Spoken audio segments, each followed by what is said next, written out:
nagluto ko ng ampalaya. Ayan. Aking ampalaya. May itlog. Luto-luto tayo ng ampalaya. Paminsan-minsan. Hinaluan ko siya ng itlog. Ayan.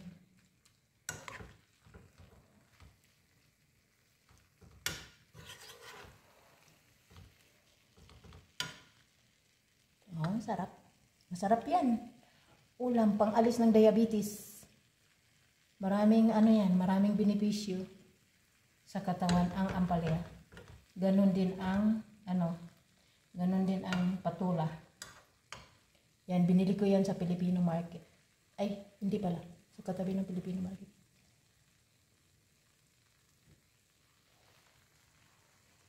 Di ba? Oh. Luto lang tayo. Takpan muna natin. Ang ingay ng May konti. Balikan na lang natin.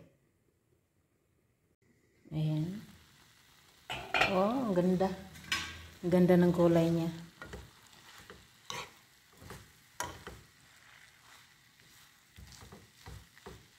Masarap. Yan, sa masarap yang tanghalian.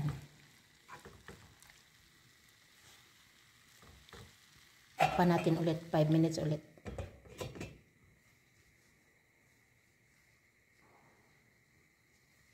Ayan.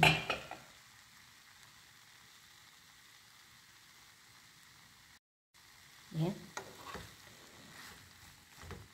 Halo-haloin natin ulit.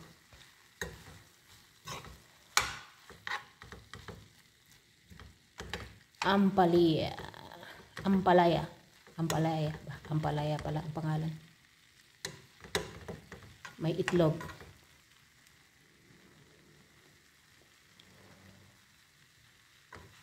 Yan ang kinakain ng diabetisin. Pag kumakain kayo nito, yung may diabetes, yung walang itlog, pure, igisa nyo lang. Lagyan ng konting asin. Ayan. Tapos, yun na, iulam nyo lang sa konting kanin ang partner. Konting kanin lang. Kahit walang kanin, pwede nyo kainin yan. Parang gawing salad. Pwede yan gawing salad. Sa mga may diabetes dyan, yan ang kakainin nyo lagi. Alternate, may diabetes, may high blood, alternate ninyo pagkain. Yung patula, ngayon patula, bukas ito, pwede ring araw-araw, pero hindi masyado, marami. Pag may diabetes, lang ba, parang salad, isang bowl, ganon. Lagi nyo kakainin yan para magbaba yung diabetes ninyo. Yung high blood naman, yung patula. Oh. Magluto din ako patula sunod araw. Ayan, tapos na. Takpan na natin, kay luto na siya. Patayin na natin ang apoy. Ayun.